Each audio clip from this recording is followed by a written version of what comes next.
ನಮಸ್ಕಾರ ಕರುನಾಡು ಟಿವಿಗೆ ಸ್ವಾಗತ. ನಾನು ವಿನುತಾ ಎಚ್. ಇದೀಗ ಈ ಕ್ಷಣದ ಪ್ರಮುಖ ಸುದ್ದಿಗಳ ಕ್ವಿಕ್ ರೌಂಡರ್. ಸಿದ್ದರಾಮಯ್ಯನವರದು ಹಿಂದೂ ವಿರೋಧಿ ಸರ್ಕಾರ, ಬಿಜೆಪಿ ರಾಜ್ಯಾಧ್ಯಕ್ಷ ವಿಜಯೇಂದ್ರ ಕಿಡಿ. Last couple of years after Congress has come to power here in ಬೆಂಗಳೂರಿನಲ್ಲಿ ಇಂದು ಮಾಧ್ಯಮದವರೊಂದಿಗೆ ಮಾತನಾಡಿದ ಬಿಜೆಪಿ ಅಧ್ಯಕ್ಷ ಬಿವೈ ವಿಜಯೇಂದ್ರ, ಕಾಂಗ್ರೆಸ್ ಅಧಿಕಾರಕ್ಕೆ ಬಂದಾಗಿನಿಂದ ರಾಜ್ಯದಲ್ಲಿ ಹಿಂದೂಗಳ ಕಾರ್ಯಕರ್ತರ ಮೇಲೆ ನಿರಂತರವಾಗಿ ದಾಳಿ ನಡೆಯುತ್ತಿದೆ. ಓಲೈಕೆ ರಾಜಕೀಯದಿಂದಾಗಿ ಯಾವುದೇ ಸಂಘಟನೆ ಅಥವಾ ರಾಷ್ಟ್ರ ವಿರೋಧಿ ಅಂಶಗಳ ವಿರುದ್ಧ ಇದುವರೆಗೂ ಕೂಡ ಕ್ರಮ ಕೈಗೊಂಡಿಲ್ಲ. ಸಿಎಂ ಸಿದ್ದರಾಮಯ್ಯನವರ ಸರ್ಕಾರ ಹಿಂದೂ ವಿರೋಧಿ. ನಾವು ಎನ್ಐಎ ತನಿಖೆಗೆ ಒತ್ತಾಯಿಸಿದೆವು, ಅದನ್ನ ರಾಜ್ಯ ಸರ್ಕಾರ ಸ್ವೀಕರಿಸಲಿಲ್ಲ, ಆದರೆ ಕೇಂದ್ರವು ಒಪ್ಪಿಕೊಂಡಿತು ಎಂದು ತಿಳಿಸಿದ್ದಾರೆ.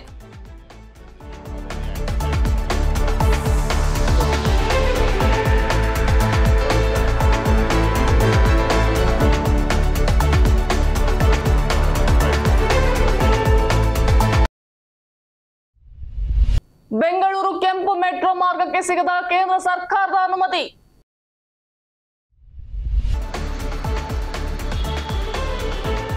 ಬೆಂಗಳೂರು ಸಂಚಾರ ದಟ್ಟಣೆಯಿಂದ ಬಳಲಿ ಬೆಂಡಾದ ಸವಾರರಿಗೆ ಮೆಟ್ರೋ ಸಂಚಾರ ನಿಜಕ್ಕೂ ಸಂಜೀವಿನಿ ಇದ್ದಂತೆ. ಆದರೆ ಇದೀಗ ಮೆಟ್ರೋ ಕೆಂಪು ಮಾರ್ಗದ ನಿರೀಕ್ಷೆಯಲ್ಲಿದ್ದಂತಹ ಜನರಿಗೆ ಕೇಂದ್ರ ಸರ್ಕಾರ ಶಾಕ್ ಕೊಟ್ಟಿದೆ.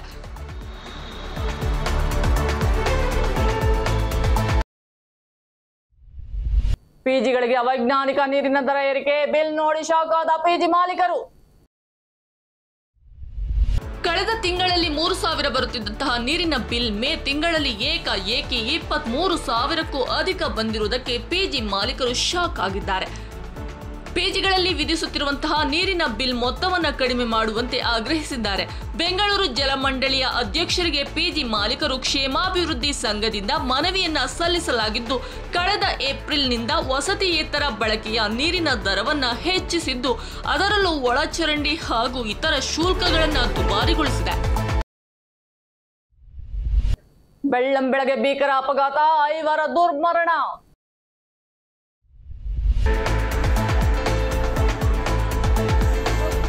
ಚಲಿಸುತ್ತಿದ್ದ ರೈಲಿನಿಂದ 10ಕ್ಕೂ ಅಧಿಕ ಪ್ರಯಾಣಿಕರು ಕೆಳಗೆ ಬಿದ್ದಿದ್ದು, 5ಕ್ಕೂ ಹೆಚ್ಚು ಮಂದಿ ಸಾವನ್ನಪ್ಪಿರುವ ಘಟನೆ ಮಹಾರಾಷ್ಟ್ರದ ಮುಂಬ್ರಾದಲ್ಲಿ ಇಂದು ಬೆಳಗ್ಗೆ ನಡೆದಿದೆ. ಠಾಣೆ ಜಿಲ್ಲೆಯ ಮುಂಬ್ರಾ ಮತ್ತು ದಿವಾ ನಿಲ್ದಾಣಗಳ ನಡುವೆ ಈ ಒಂದು ಘಟನೆ ನಡೆದಿದ್ದು, ರೈಲಿನಲ್ಲಿ ಅತಿಯಾದ ಜನಸಂದಣಿಯಿಂದಾಗಿ ಅಪಘಾತ ಸಂಭವಿಸಿದೆ ಎನ್ನಲಾಗಿದೆ. ಇದರಲ್ಲಿ ಅನೇಕ ಪ್ರಯಾಣಿಕರು ಬಾಗಿಲುಗಳಲ್ಲಿ ನೇತನಾಡುತ್ತಾ ಪ್ರಯಾಣಿಸುತ್ತಿದ್ದರು. ಈ ಘಟನೆ ಇಂದು ಬೆಳಗ್ಗೆ 10 ಗಂಟೆ ಸುಮಾರಿಗೆ ಮುಂಬ್ರಾ ನಿಲ್ದಾಣದ ಮೂಲಕ ಹಾದು ಹೋಗುತ್ತಿದ್ದಾಗ ಸಂಭವಿಸಿದೆ ಎಂದು ವರದಿಯಾಗಿದೆ.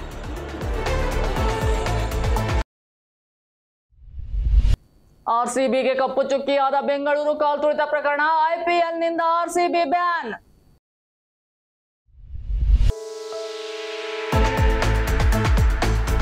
ಪ್ರೀಮಿಯರ್ ಲೀಗ್ 2025ರ ಹಾಲಿ ಚಾಂಪಿಯನ್ ರಾಯಲ್ ಚಾಲೆಂಜರ್ಸ್ ಬೆಂಗಳೂರು ತಂಡ ಐಪಿಎಲ್ 2026ರಿಂದ ಬ್ಯಾನ್ ಆಗಲಿದೆಯಾ? ಇಂತಹದೊಂದು ಪ್ರಶ್ನೆ ಹುಟ್ಟಿಕೊಂಡಿದೆ. ಇದಕ್ಕೆ ಮುಖ್ಯ ಕಾರಣ ಬಿಸಿಸಿಐ ಕಾರ್ಯದರ್ಶಿ ದೇವಜಿತ್ ಸೈಕಿಯಾ ನೀಡಿರುವಂತಹ ಹೇಳಿಕೆ. ಈ ಬಾರಿಯ ಐಪಿಎಲ್ನಲ್ಲಿ ಭರ್ಜರಿ ಪ್ರದರ್ಶನ ನೀಡಿದಂತಹ ಆರ್ಸಿಬಿ ತಂಡವು ಚೊಚ್ಚಲ ಬಾರಿ ಕಪ್ ಅನ್ನ ಗೆದ್ದುಕೊಂಡಿದೆ.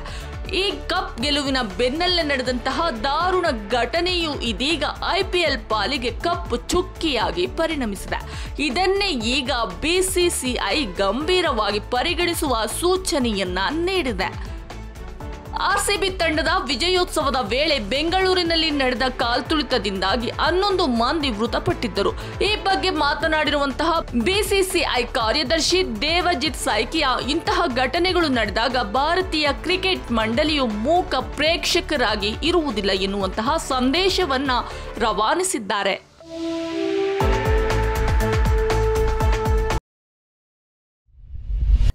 ಇದಾಗಿತ್ತು ಈ ಕ್ಷಣದ ಪ್ರಮುಖ ಸುದ್ದಿಗಳು. ಇಂತಹ ಮತ್ತೊಂದಷ್ಟು ಸುದ್ದಿ ಸಮಾಚಾರದೊಂದಿಗೆ ನಾನು ನಿಮ್ಮ ಮುಂದೆ ಬರ್ತೀನಿ. ನಮಸ್ಕಾರ.